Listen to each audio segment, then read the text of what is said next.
And welcome everyone to the WyoSports video blog as we preview this week's Wyoming-San Jose football game.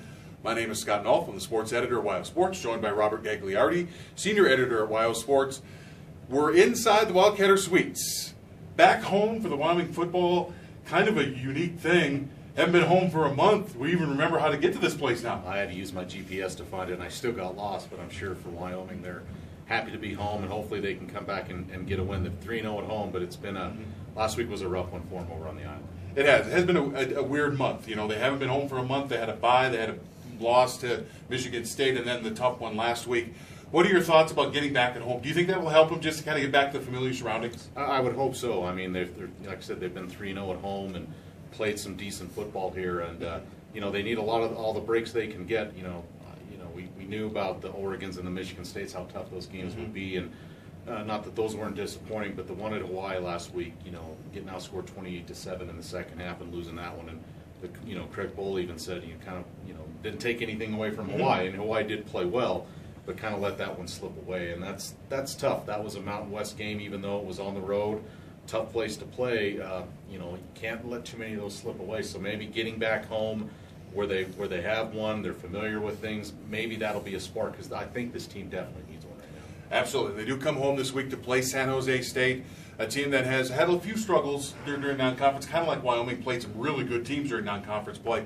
I guess just your overall thoughts on the Spartans coming here on Saturday. Well, to me, this is maybe, with the especially the West Division of the Mountain West has been so up and down. San Jose State may be the best team there. Now, that can vary week to week. They're 2-3.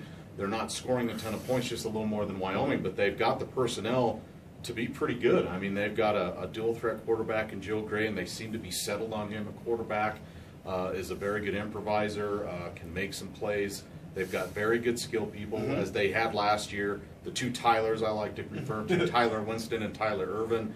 Winston's leading the league in receptions at 35. Tyler Irvin is listed as a running back, has played receiver, dangerous in the return game. A defense that's the best, one of the best, if not the best in the nation in pass defense. Now, maybe some of that's misleading. They played some run-oriented teams, right, but even when they lost at Nevada, held Cody Fajardo to under 100 yards. This team can play good defense. So they're 2-3, but I almost think they could be maybe one of the more well-rounded teams in that West Division. And obviously that's a wide-open division, so they got to feel pretty good about where they're at right now. Let's turn to Wyoming, coming off the Hawaii game. Kind of beat up a little emotionally and physically in that game. Certainly the loss of Darren White, that has a significant impact on their defense. It's going to have a huge impact, and I hope it's not a repeat of history. But last year, Darren White went out in the sixth game of the season, and Wyoming went 1-5 the rest of the way. Now, that wasn't all because of Darren White's loss, but to say it wasn't a factor, I think, would be lying too. It was a huge factor. They're not going to have him now with the knee injury he suffered last week at Hawaii. The good news is Jesse Sampson, a senior, is going to be back this week. He should play and start. Tim Kamano, who's been starting the last couple games, but then depth is still thin behind them. And we saw in the second half when Darren White left, that's when we saw more of the secondary breakdowns and things like that. That's got to be coached up.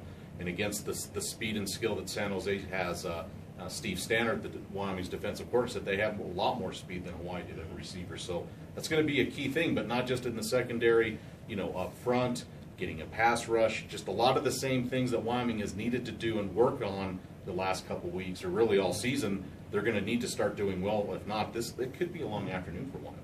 Wyoming scored 28 points on Saturday. 7 did come from the defense on a turnover, but still, do you feel like the offense maybe got a little bit going, especially in the passing game this past weekend? I thought it did in the first half. We didn't see a whole lot. I mean, they did score the one touchdown on the screen pass to DJ May in the second half, but then after that, they couldn't get it going. I was encouraged with what we saw in the first half a little bit on offense, but it's still way too inconsistent for, I'm sure, Craig Bohl's liking and everyone else's. Now, teams have run the ball on San Jose. Now this will be more of a straight-up kind of I formation, power run game, so we'll see how that matchup goes. But, San Jose hasn't allowed a lot in the pass game, so it'll be interesting how Wyoming game plans this. I'm sure they're going to want to establish the run like in any game, but they'll need to do that and maybe pick their spots in the pass game, but they can't be one-dimensional. But it's still, first half at Hawaii was encouraged offensively. Second half, especially when things started going awry, they just couldn't, too many 3-and-outs, too many punts. They just really need to be consistent. They don't necessarily, I mean, sure, every coach wants to score every time you touch the ball. Exactly. But they've got to continue to work on that consistency on offense. Yeah, well, it's homecoming week. Maybe that'll give them a little emotional edge. It's always kind of a different weekend for you.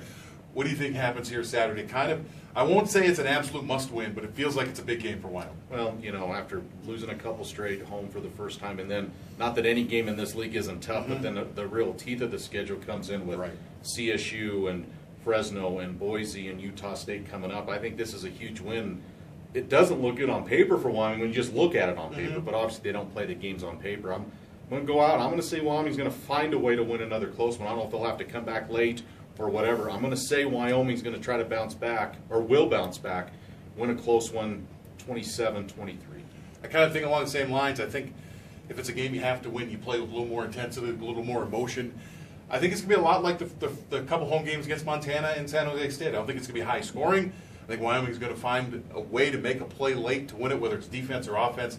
I'm going to go 23-20 Wyoming.